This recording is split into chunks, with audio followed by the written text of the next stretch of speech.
여러분, 우리는 부활신앙을 가지고 있습니까?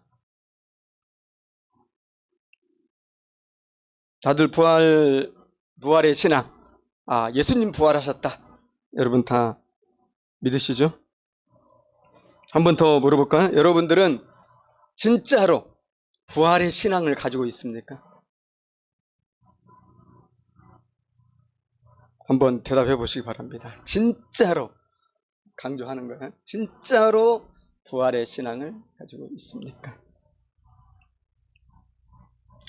네, 아마 대부분 대답하시고 또 나 부활 신앙이 있어 이렇게 얘기하실 것 같아요. 그렇지만 부활 신앙에도 레벨이 있죠. 어떤 성도들은 부활 신앙이 만렙에 이른 사람이 있을까요? 어떤 사람은 고렙, 어떤 사람은 저렙일 수도 있겠죠. 젊은이들이 쓰는 게임 용어죠. 부활 신앙에도 아주 그 확신에 따라서 또 그 암과 지식에 따라서 좀 수준이 다를 수가 있다. 그렇게 말할 수 있을 것 같습니다.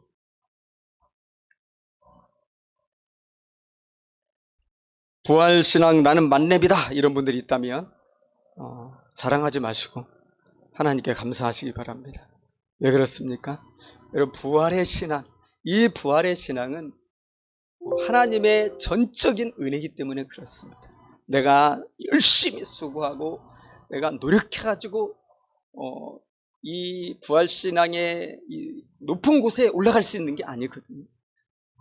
불가능해요. 정말 하나님께서 오로지 그의 은혜로 우리의 신앙을 끌어올리실 때 우리가 부활의 신앙이라는 높은 곳에 올라갈 수 있는 거죠. 그래서 내가 진짜로 부활신앙 가지고 있고 나는 죽어도 살겠다는 믿음이 있고 새하늘 새 땅에서 하나님을 섬길 것이라는 확신이 있어서 그것으로 너무 기쁘고 그것 때문에 이 세상에서 당하는 모든 환난과 시련과 어려움들이 그렇게 나에게 결정적으로 큰 문제가 될 수 없다. 이런 믿음을 가지고 있는 분들은 정말 하나님 찬양하고 할렐루야 주님께 영광 돌리고 감사하시기 바랍니다. 정말 주님께서 주신 놀라운 선물.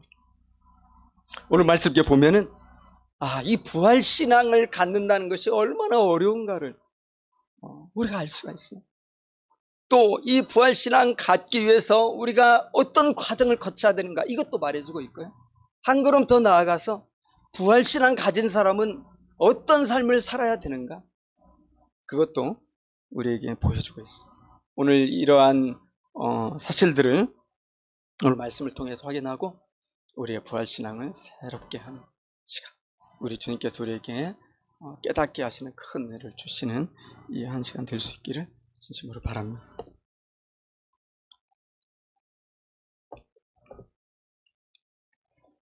엠마오 마을로 가는 두 제자, 너무 유명하죠.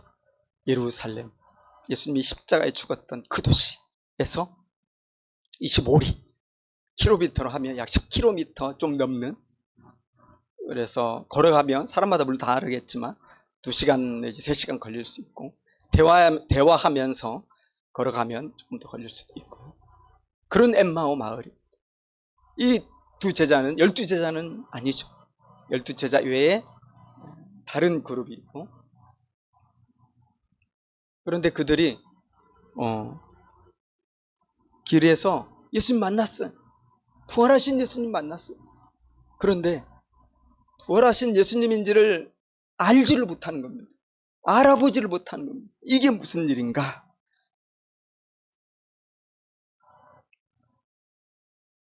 16절에 보면 그들의 눈이 가리어져서 그인 줄 알아보지 못했다. 이렇게 나옵니다. 눈이 가리어졌어요. 여러분, 눈은 우리 마음의 표출입니다. 우리 마음이 어둡고 우리 마음이 슬프고 우리 마음이 절망 가운데 있으면 눈에 나타나요. 눈이 어두워져요. 다크서클이 막 내려오고 흰자위가 막 회색빛으로 변할 수도 있고, 그래서 바라보는 것이 정상이 될 수가 없고요. 올바르게 사실을 분별하기가 어렵죠. 이 두 제자는 지금 마음이 너무 슬퍼요. 마음이 너무 어두워요. 정말 실패했다 하는 실패감, 이제 끝이다 하는 좌절감, 이제 나는 무슨 소망으로 살아갈 것인가 하는 이런 절망감, 이게 이 두 제자에게 지금 가득 차 있어요. 오늘 본문 말씀을 보면은 예수님이 말을 걸 때 이 사람 표정들이 어떻습니까? 17절에 두 사람이 슬픈 빛을 띠었더라. 굉장히 그 마음이 지금 고통 가운데 있고 그 마음에 해결할 수 없는 문제로 말미암아서 힘든 상태라는 거예요. 그래서 눈이 동시에 어두워져 있어요. 어두워진 눈으로 그에게 찾아오신 부활하신 예수님 계시지만 그를 바라볼 수가 없는 거죠.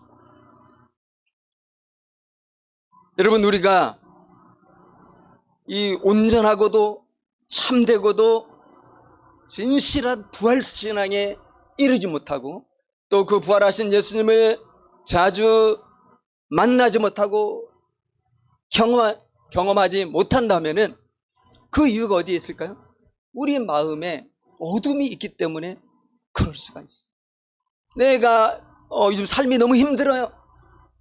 여러 가지 인간관계로 인해서 내가 지금 막 지옥을 헤매는 것 같아요.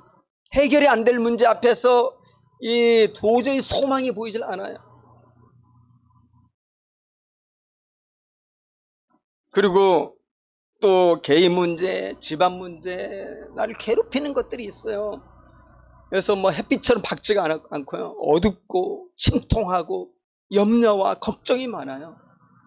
이것이 심하면 심할수록 부활하신 주님을 만나기가 어렵다는 거예요. 왜? 우리 눈이 그렇게 어두워진 상태가 된다는 거죠. 그래서 그런 상태로 이 부활 예배를 한두 번이 아니고 10번 드려도 부활하신 예수님 못 만날 수가 있어요. 그래서 어쨌단 말이야. 예수님 부활했는데 그게 뭐란 말이야. 지금 나는 힘들어 죽겠는 걸. 나는 지금 너무 괴로운 걸.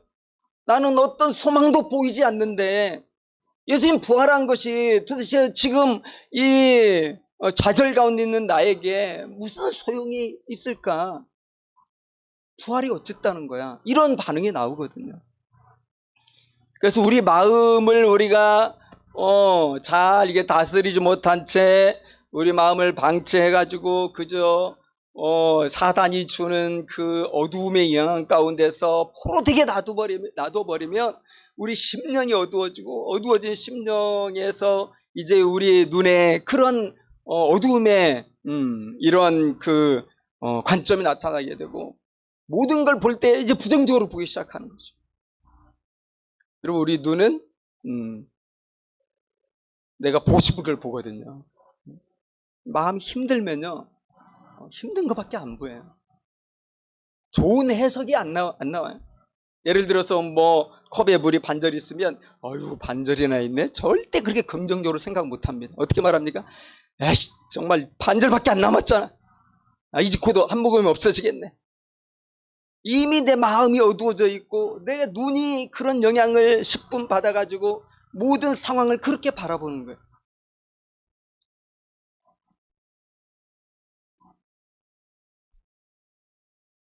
저들이 왜 이렇게 어두워졌어요? 마음의 눈이. 희망의 꽃봉오리가 그냥 꺾여버린 거죠. 자, 그들의 문제가 뭔지 얘기하고 있어요. 이제 중간에 예수님이 나타나가지고 무슨 일이 있었냐, 뭐 예루살렘에서 된 일이 뭐냐 이렇게 물어볼 때 어떻게 말했습니까? 19, 20절, 21절 얘기해요. 이르시되 무슨 일이냐 이르되 나사렛 예수의 일이니 그는 하나님과 모든 백성 앞에서 말과 일에 능하신 선지자이거늘 우리 대제사장들과 관리들이 사형 판결에 넘어주어 십자가에 못 박았느니라. 우리는 이 사람이 이스라엘을 속량할 자라고 바랐노라. 그런데 이 사람이 죽고 나서 벌써 사흘이 지났다. 여러분 느껴지죠? 예수님께서 활동하실 때 그 예수님이 이스라엘의 다윗과 같은, 아니 그 이상을 넘어서는 위대한 정치적 왕이 될 거라는 것을 굉장히 기대하고 있었다는 거예요. 우리 지난 시간에도 그 얘기를 한참 했죠. 여러분, 예수님이 이 전후 시대에 지금 로마의 압제 가운데 있잖아요. 수많은 독립운동들이 있었어요. 민족의 지도자들이 있었고요. 무력 봉기를 일으킨 이 독립운동 투사들이 있었어요. 그런데 대부분은 로마의 잔인한 그 총칼 앞에서 진압되고 말았죠.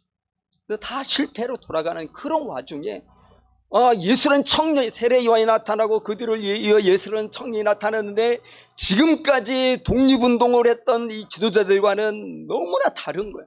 일단 능력이 대단해. 광야에서 식당 하나 없는데 오병이어가지고 세상에 5,000명을 다 먹이고 막 풍랑이는 바다도 잠잠하게 하고 모든 병든 자들 고쳐주고 심지어 죽은 자도 살리고, 와, 저런 걸 볼 때 저 예수가 우리의 왕이 될 것 같고, 왕이 되면은 메시아로서 하나님 우리 약속하신 위대한 이스라엘을 다시 세우리라는 기대를 가졌죠. 대부분 다 그 메시아를 기다렸던 사람들은 예수님이 메시아가 아닌가 생각했죠. 그런데 그 예수님이 너무 무기력하게 죽는 거예요. 똑같은 독립운동 이 지도자들과 똑같아. 그냥 붙잡혀가지고 채찍에 맞고 고문당하더니 십자가에 못 박혀서 죽는 거예요. 그리고 그 십자가 위에 폐에 뭐 달렸어요? 유대인이 왕이다 그랬잖아요. 반역을 일으킨 사람의 말로를 봐라 이러면서 모든 민중들이 보게 했어요.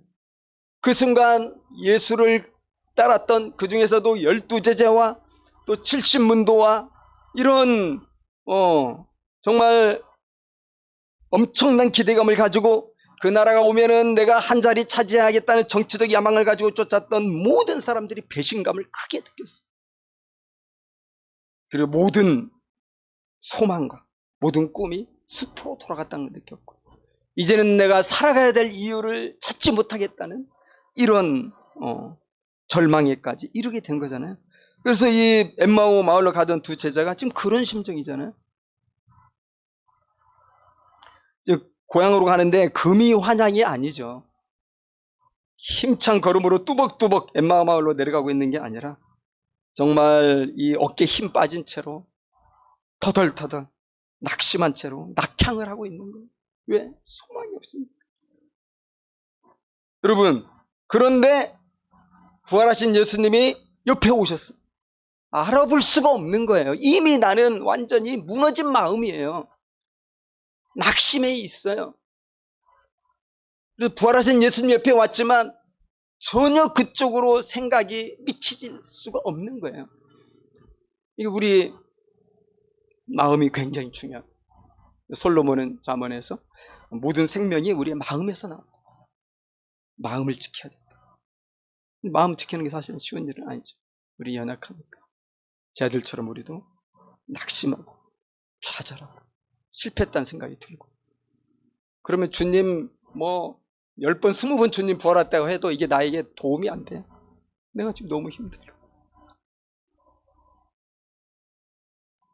그래서 우리 가운데 어떤 문제들이 생기면, 또 마음의 어두움이 이렇게 생기면 우리가 부활하신 주님을 만날 수가 없고, 우리가 그 부활하신 주님께 대한 그 깊은 신뢰로 갈 수 없죠. 안타까운 일이죠. 또 우리가 부활신앙을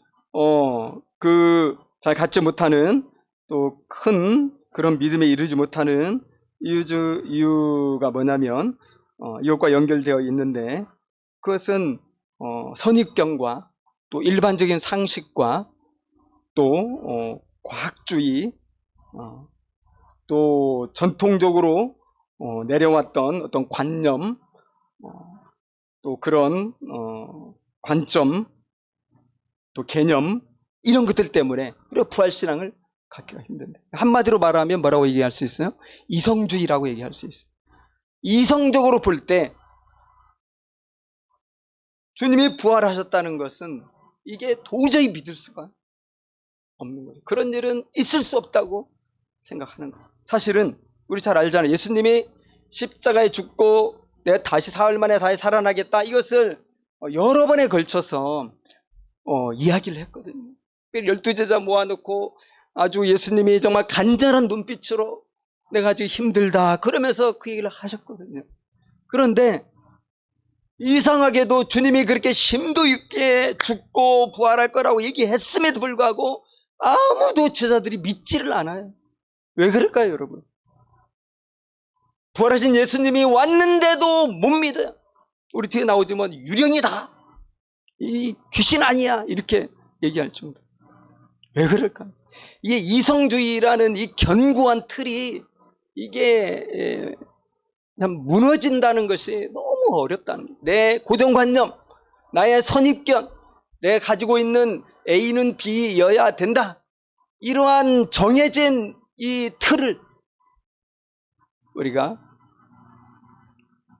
고치는 것은 거의 불가능한 일이다. 여러분, 유대인들은 부활신앙이 있었어요.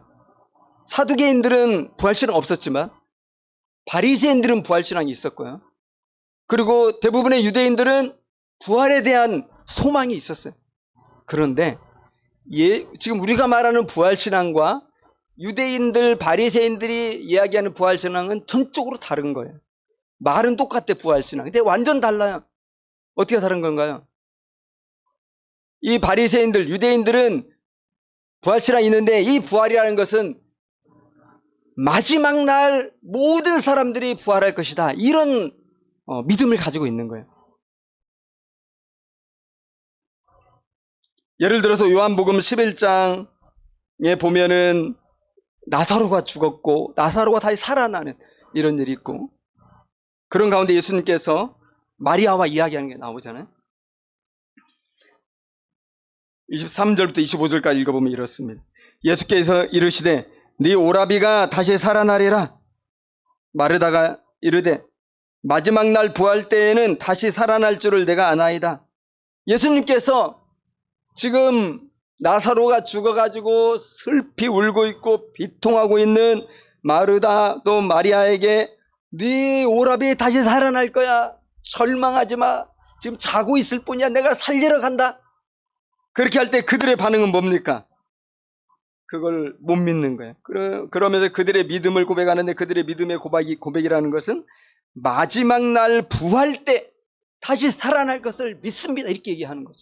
그러니까 마지막 날 부활 때 다시 살아난다는 이 부활신앙은 어떤 부활신앙이에요? 역사적으로 오늘의 나의 삶에 적용이 안 되는 관념적인 부활신앙이에요. 그야말로 개념적인 부활신앙. 지금 나의 삶과는 아무 관련이 없어. 내가 정말 이 오라비가 죽는 슬픔을 당하고 있지만 마지막 날 부활한다는 것이 이게 나에게 아무 소망이 안 되는 것이죠. 그러면서 계속 슬퍼하는 거죠.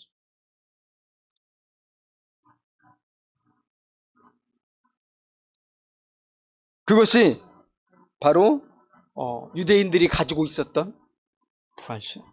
그러니까 죽은 자가 다시 사흘 만에 살아난다? 자기들이 똑똑히 봤어요. 예수님이 잔인하게 십자가에 못 박히고 장에 찔리고 물과피를 다 썼고 6시간 동안 그 뜨거운 중동의 태양 아래 매달려 있다가 숨을 거둔 것을 많은 사람이 봤어요. 분명히 죽었어. 그런데 또 3일도 지났어. 그런데 다시 살아난다고? 아무도 이건 믿을 수가 없는 거예요. 있을 수가 없고 그 전에 그런 일들이 없었고. 그러니까 예수님이 수없이 다시 살아날 거야 말했지만 건성으로 듣는 거예요. 그리고 뭐 마지막 날 다시 살아나신다는 얘기겠지. 다 자기가 해석을 해. 다 그렇게 들어요.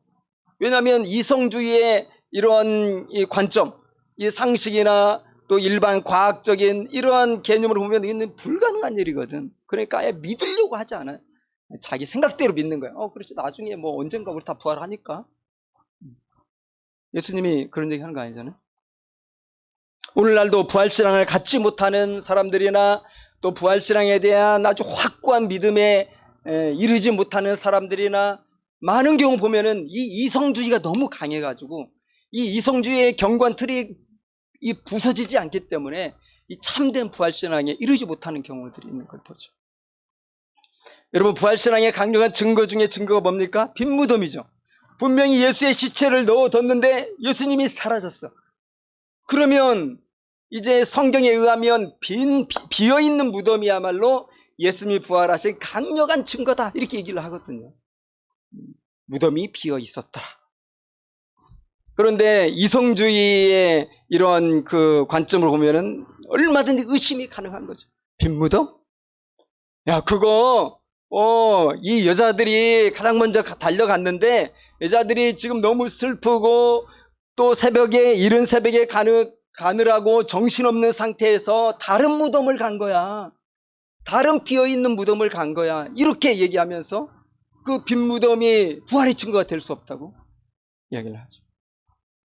만에 한해 그럴 수 있다고 치더라도 뒤에 보면 베드로와 다른 남자 제자들이 또 뒤에 따라가잖아요. 후에 보면은 가서 확인을 하잖아요. 그럼 그들도 잘못 헷갈렸을까? 그렇게 보기는 어려운 것이고, 더군다나 큰 돌이 꽉 막혀 있었고 거기는 임봉이 찍혀 있었고 로마 군병들이 지키고 있었기 때문에 잘못 볼 리가 없는 거예요. 다른 곳에 보면은 누가 돌을 옮겼나 이렇게 여자들이 이야기하잖아요. 또 그런 얘기가 있죠. 제자들이 예수의 시체를 훔친 거 아니야? 왜냐하면 예수님이 다시 살아난다고 했기 때문에 그 말을 기억하고 예수의 이 제자들이 이 시체를 훔쳐다가 어디 다른 데 묻어가지고 거짓된 소문을 퍼뜨린 거일 것이다, 또 이렇게 주장을 합니다. 여러분, 그 역시 이 로마 군병이 지키고 있는데 그 쉬운 일이 아니죠. 우리 그런 말이 있잖아요. 잠깐 속일 수는 있지만 영원히 속일 수는 없다. 2000년 동안 만약 이것이 거짓말이고 어딘가에 예수님의 시체를 묻어두었다면 불에 태웠을지라도 그 흔적이 당연히 남아있고 뼈가 남아있겠죠. 2000년 동안에 걸쳐서 누군가 예수의 뼈라고 해서 발견을 했으면 기독교는 거기서 끝나는 거죠. 정말 그들의 주장대로 예수의 시체를 가져다가 제자들이 어디다 숨기고 기껏해 어디다 숨기겠어요? 그 근처 아니겠어요? 그 조그만 팔레스타인, 그것도 예루살렘 근처?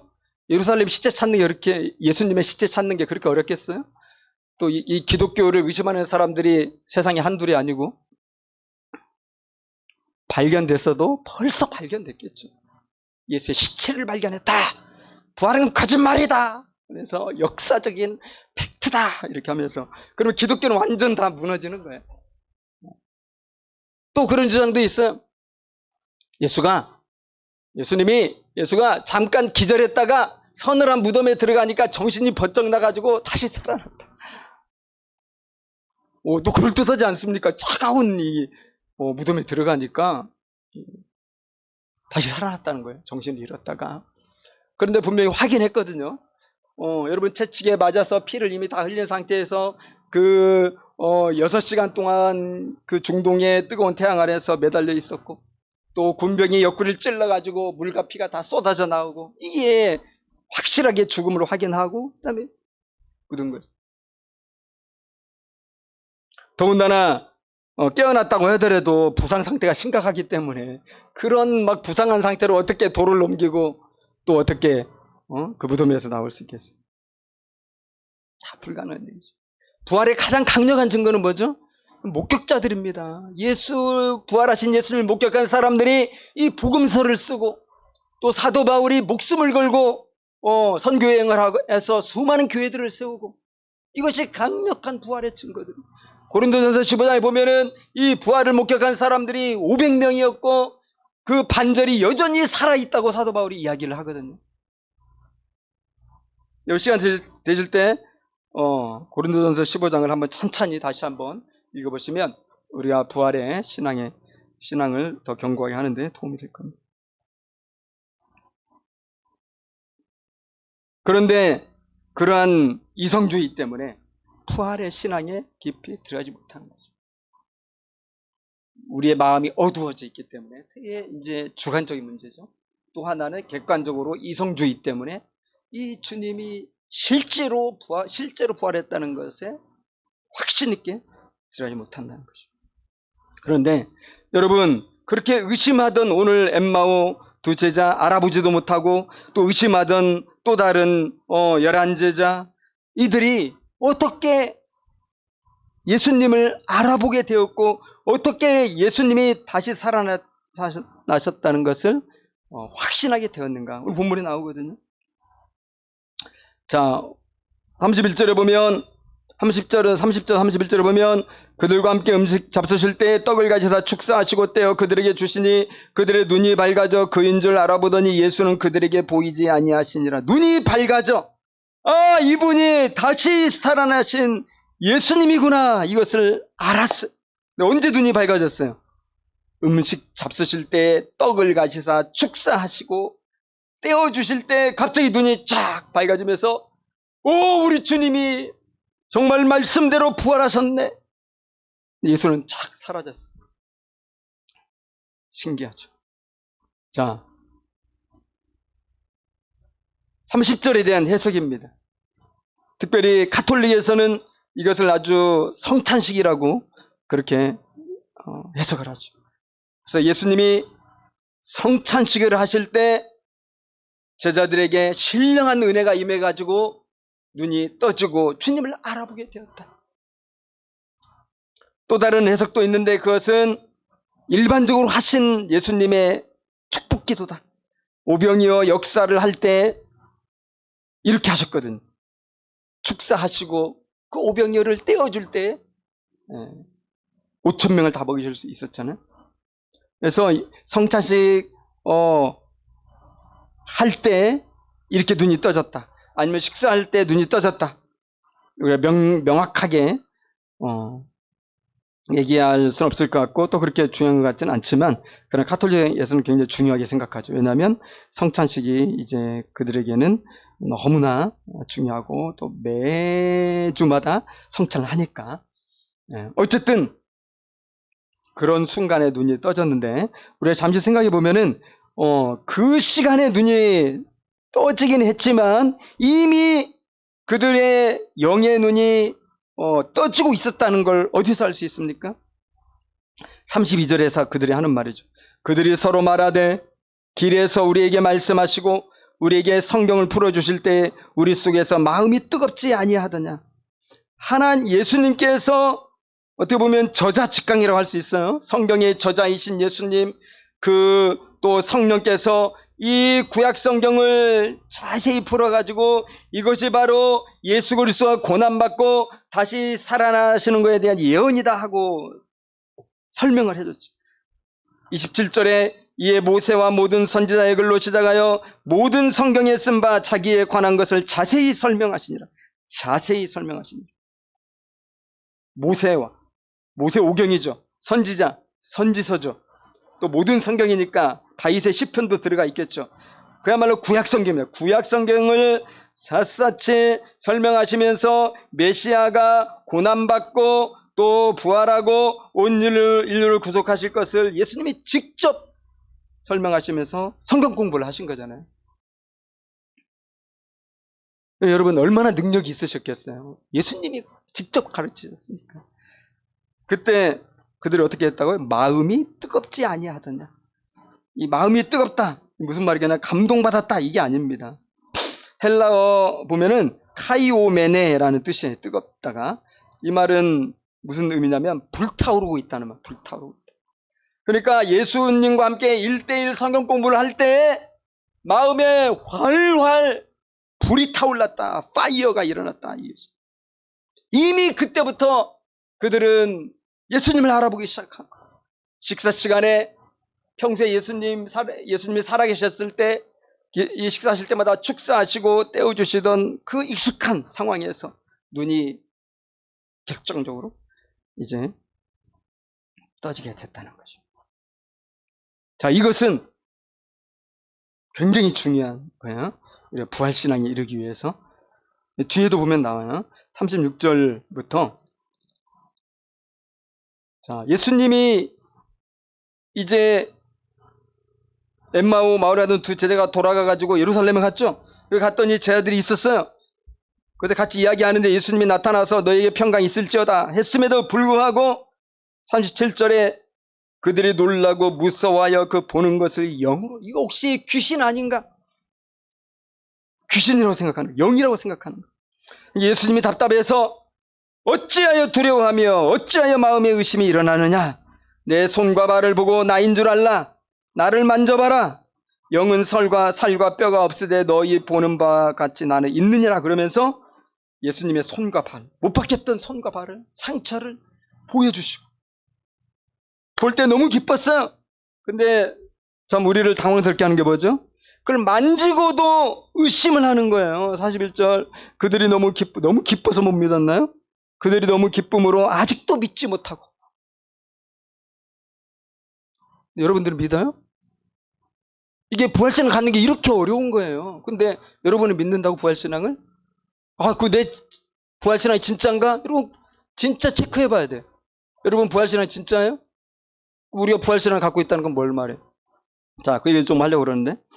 어쨌든 어떻게 부활신앙을 갖게 됐냐?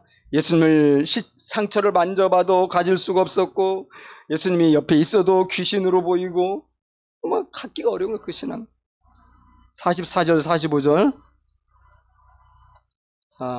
또 이르시되 내가 너희와 함께 있을 때 너희에게 말한 바 곧 모세의 율법과 선지자의 글과 시편에 나를 가리켜 기록된 모든 것이 이루어져야 하리라 한 말이 이것이라 하시고 이에 그들의 마음을 열어 성경을 깨닫게 하시고.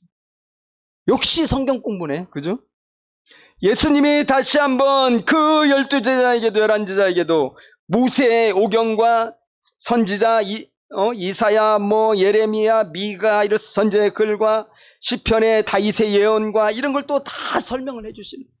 그러니까 마음이 열어져서 성경을 깨닫게 되었다. 여러분 여기 31절에 눈이 밝아졌다 그랬고 오늘 또 마음을 열었다 그랬는데 특별히 이 부분은 하나님의 전적인 은혜라는 것을 얘기해 줍니다. 여기 눈이 밝아져는 헬라어로 무슨 말이냐면 디에로이 크데산이란 말이에요. 발음이 어렵지만 어떤 단어냐면 하나님의 행동을 가리키는 신적인 수동태.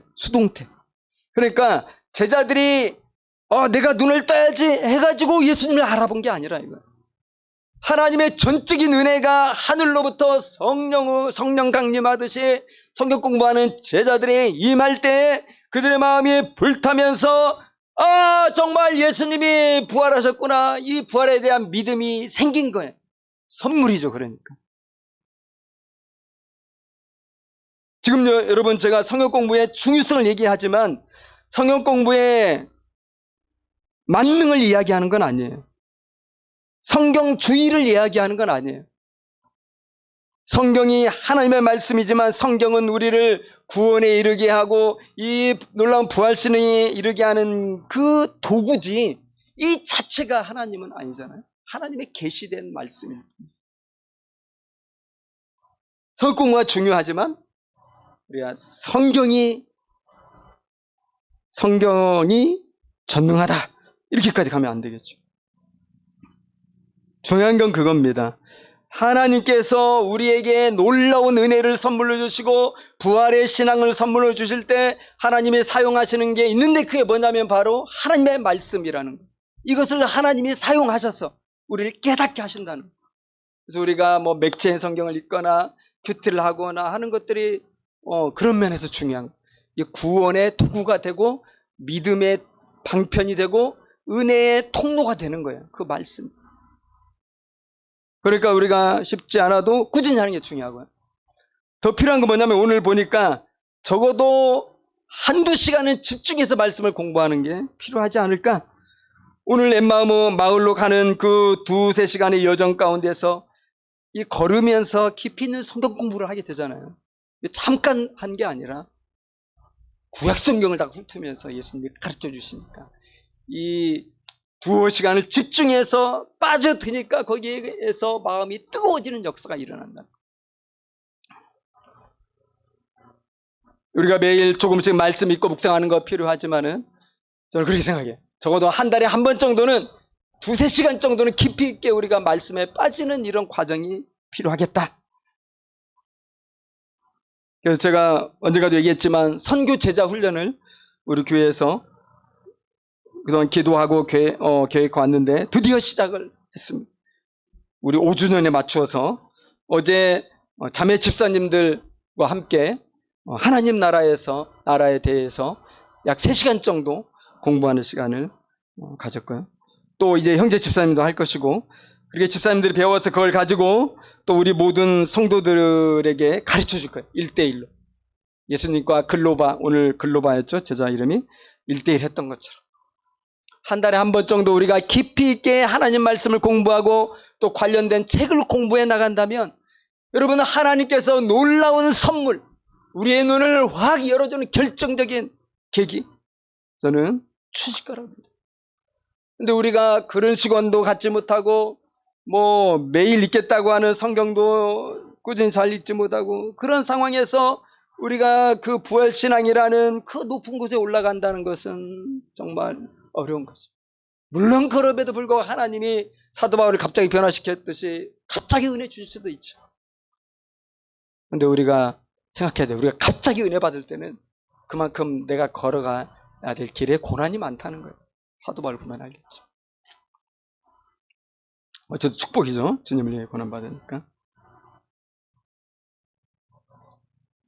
부활신앙에 이르기 위해서는 그런 과정이 반드시 필요하다. 우리의 영적인 성숙과 완전한 진보가 있기 위해서는 시간 투자해야 됩니다.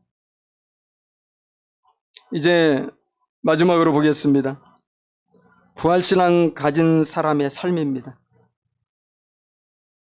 우리의 부활신앙이 확실하냐? 우리의 부활신앙이 그저 형식적이냐? 아까 마르다나 마리아가 가졌던 것처럼 뭐 마지막 날에 부활하겠지? 그럼 관념적인 부활신앙이냐? 아니면 실제 내 삶에서 적용이 되어서 우리가 소망 가운데 나를 살도록 역사하는 부활신앙이냐? 여러분의 부활신앙은 어떤 것입니까? 여러분, 우리가 진짜 부활신앙을 가지고 있으면요, 어떤 일이 일어나는지 아세요? 내 주변에 있는 사람이 나를 확실히 알아봅니다. 비포, 애프터가 너무나 분명한 거야. 제대로 된 부활신앙을 갖기 전에는 세상에서 섞여 살았는데 제대로 부활신앙을 가지고 나니까 완전히 달라지는 거예요. 이것이 확실한 부활신앙의 유무입니다. 나랑 가까이 있는 사람이 어느 날 놀라는 거예요. 야, 너 달라졌어? 너의 삶이 달라졌어? 무슨 일이 있었던 거야? 여러분, 부활의 참신앙은 우리 삶을 완전히 변화시켜요. 변화시키지 않는 부활신앙은 거짓말이에요. 내가 부활신앙이 있다고 하는데 내 삶이 전혀 주님을 알지 못했던 때랑 뭐 크게 다른 게 없다. 교회는 다니지만 또 세례도 받았죠. 이것은 다시 체크해봐야 돼. 여러분 보세요. 오늘 엠마오 마을로 가던 두 제자가 하나님의 은혜로 성경 공부하고 식사하면서 눈이 쫙 떠졌단 말이죠. 부활신은 가진 거야. 아, 주님이 진짜로 부활하셨네. 이 있을 수 없는 일이 진짜 일어난 거네. 주님이 이전에 약속했던 말씀이 막 떠오르면서 진짜 그렇게 됐네. 너무 흥분해가지고 부활에 막 뜨거운 열정이 생기니까 어떻게 했습니까? 계속 엠마오 마을 막 그냥 자기가 포기했던 그 직업으로 다시 돌아갔습니까? 다시 예루살렘으로 돌아갔어요. 그 밤에. 지금 해질 때, 저녁 때 지금 저녁 식사를 한 거예요.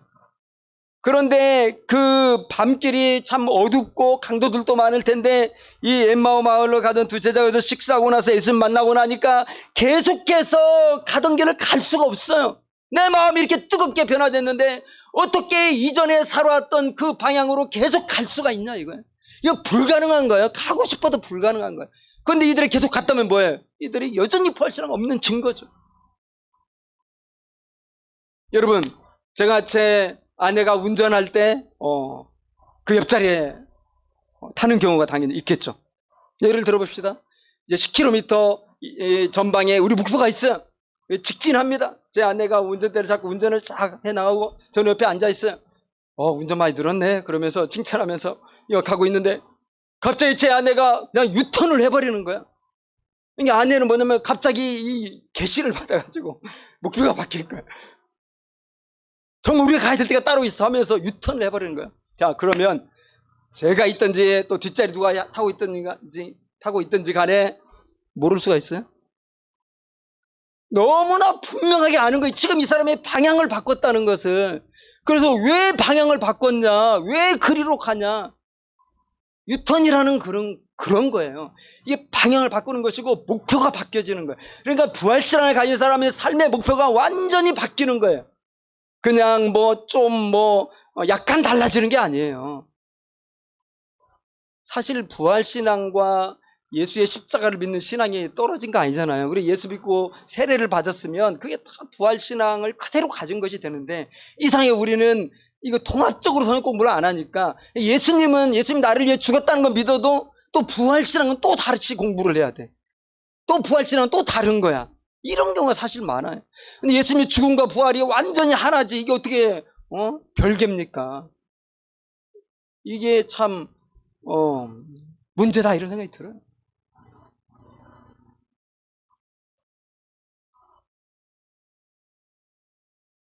여러분, 예수의 십자가의 죽으심을 믿고 예수님의 부활하심을 믿고 나도 부활할 걸 소망하고 하나님 나라를 기다린다. 이게 진짜 신앙 아닙니까? 그런데 여러분, 우리가 진짜 이런 예수님이 십자가에 죽으셨을 뿐만 아니라 진짜로 부활했네, 육체를 가지고 부활했네, 영이 아니네. 그런데 예수님이 가신 육체를 보니까 완전 새로운 육체, 그냥 시공간을 초월해버려. 갑자기 사라지고 문이 딱 닫혔는데 갑자기 나타나시고 귀신인가? 영인가? 할 때 그게 아니에요. 왜? 먹어요 또. 식사를 하세요. 오늘도 보면 생선 좀 가져와. 쟤들 앞에서 먹는 걸 보여주세요. 신비한 몸이에요. 신령한 몸이에요. 고린도전서 15장에 보면. 그리고 여러분 바울이 얘기한 것처럼 뭐라고 그랬어요? 예수님이 부활의 첫 열매다. 예수님이 부활의 첫 열매로서 그렇게 하셨기 때문에 이제 둘째, 셋째 열매가 나오는데 그것은 바로 우리라는 거예요. 예수 그리스도를 믿는 자들은 모두가 다 새로운 육체를 가지고 부활하게 되는 거예요. 그것이 부활신앙이고 그 나라는 이 세상 나라하고 완전 다른 나라예요. 이거에 대한 명확한 이해가 필요해요. 여러분, 예수님의 십자가의 죽으심과 부활함을 믿는다는 건 뭐냐면 이제 내가 완전히 다른 나라로 옮겼다는 거예요. 여러분은 이 세상 사람 아니에요. 이 세상에 속하지만 저를 포함해서 잠시 나그네처럼 이 땅에 거주하지만 우리나라는 이 나라가 아니고 우리나라는 뭐 어디 나라? 하나님 나라. 여러분, 그래서 사도 바울이 골로새서에서 그가 우리를 흑암의 권세에서 건져내사 그의 사랑의 아들의 나라로 옮기셨다 그랬어요. 예수의 죽으심과 부활을 믿는 순간 우리는 완전히 국적이 바뀌는 거예요. 하나님 나라 시민이 되는 것이고요. 우리는 새로운 삶을 살아가게 되는데 다른 얘기를 하면 뭐냐면요. 창세기적 이런 관점으로 얘기하면 우리가 다시 창조를 받았어요. 여러분과 저는 새로운 창조물이에요. 이전과 달라요. 고린도후서 5장 17절 이전 것은 지나갔으니 보라 새 것이 되었도다. 새로운 피조물. 그래서 우리는 하나님 나라에 이제 예수의 피와 부활로 말미암아 우리가 믿음을 선물로 받게 되고 하나님 나라의 자녀로 이제 우리가 또 그 시민으로 우리가 등록을 하게 된 거예요. 우리 영토는 눈에 보이는 영토는 없지만 우리 왕은 하나님, 우리 대통령은 하나님. 문재인 대통령이 단지 잠깐 이 세상에 거하는 이 땅의 대통령이지만 진짜 우리 대통령은 하나님. 그래서 우리는 하나님 말씀을 따르고 현재 정치적 대통령이 하나님의 뜻에 맞게 갈 때 공익을 위하여서 수고할 때 우리가 같이 응원하는 것뿐이지. 만약에 다른 길로 간다면 우리가 반대해야 되겠지. 하나님을 반대하면 더더욱 반대해야 되겠지. 왜냐하면 우리 왕은 하나님이시니까. 우리나라는 하나님의 나라고, 우리는 이제 예수로 말미암아 이 땅에 이루어질 새하늘 새 땅, 그것을 우리가 기다리고 있고, 이제 새하늘 새 땅에서 우리가 새로운 피조물로서 이제 하나님의 명령을 수행하게 된다는 거죠. 여러분, 대창조라는 걸 알아야 돼요. 대창조. 다시 태어났어요. 그러니까 그 생각하시면 돼요. 에덴 동산이 다시 만들어진 거예요. 우리는 에덴 동산에 있는 아담과 하와예요, 지금. 그러나 전적으로 다르죠. 무슨 일을 하려고 그러냐면, 에덴에서 아담과 하와가 무슨 사명 받았어요? 문화명령 받았잖아요. 정치명령 받았잖아요. 다스리라는 명령 받았잖아요. 우리가 예수를 믿고 예수의 죽으심과 부활을 믿고 내가 새로운 피조물이 되었다고 한 순간 우리에게는 새로운 하나님의 문화명령이 주어진 거예요. 하나님의 문화명령, 하나님의 정치명령 우리에게 주어져서 우리는 전혀 다른 관점으로 이 세상을 바라보고 곧 예수의 제 이름으로 오게 될 그 하나님 나라를 소망하면서 새로운 나라의 새로운 일꾼으로 새로운 사명을 감당하면서 우리가 지금 이 땅에서 맛보기로 살아가는 것이고, 결국은 예수님의 제 이름으로 그것이 완전하게 이 땅에 이루어질 거다 이거죠. 여러분, 이해가 되십니까? 이것을 우리가 견고하게 붙잡아야 돼. 나는 이 세상 사람이 아니다. 잠시 그냥 나그네로 있는 것이에요. 예수 믿고 그 부활을 확신하는 순간 나는 하나님 나라 백성이 되고, 그 나라를 지금 맛보고 있지만은 예수님의 재림으로 이루어질 거예요. 이루어지면 새하늘 새 땅 이 땅이 펼쳐지고 우리에게는 새로운 문화명령이 주어지고, 그렇게 얘기하는 사람들 있죠. 나는 심심한 천국보다 스펙타클한 이 지옥에서 살기를 원한다. 말이 됩니까? 여러분, 하나님의 나라는 절대로 심심한 곳 아니라는 걸 감히 말씀드립니다. 새하늘 새 땅이 우리에게 주어지고 우리에게 사명이 주어지는데 심심할 수가 있어요?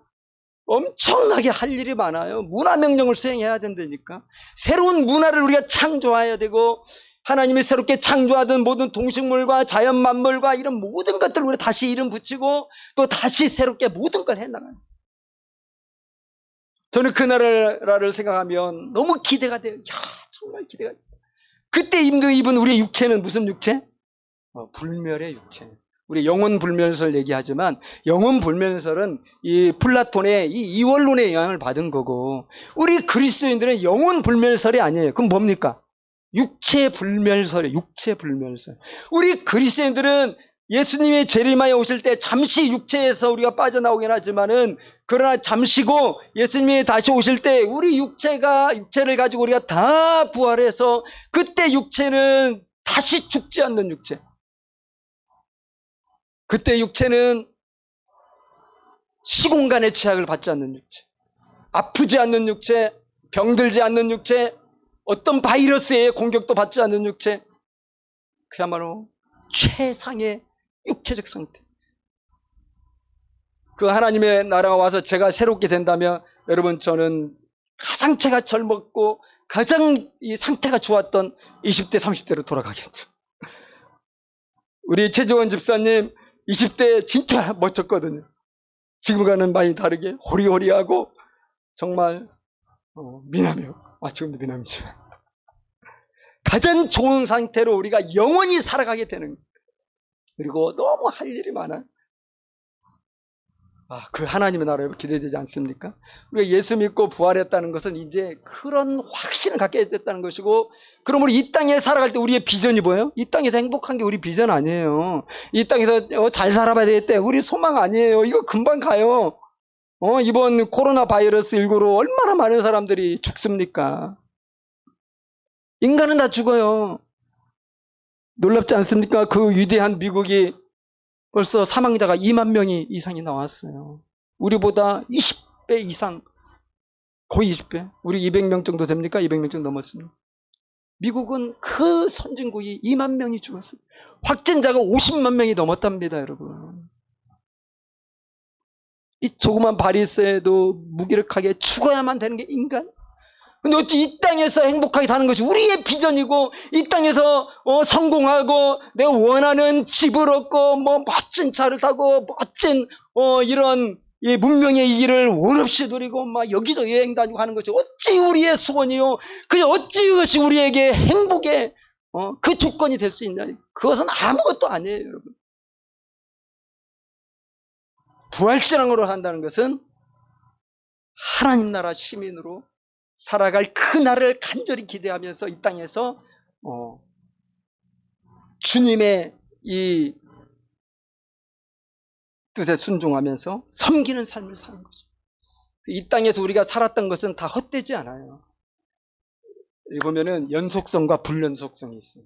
주님의 나라가 와서 새하늘 새 땅이 될 때에 모두 다 없어지는 게 아니에요. 나쁜 건 없어지지만요, 선하고 아름답고 좋은 것들은 다 그 땅과 연결이 돼요. 이게 연속성이라고 그래요.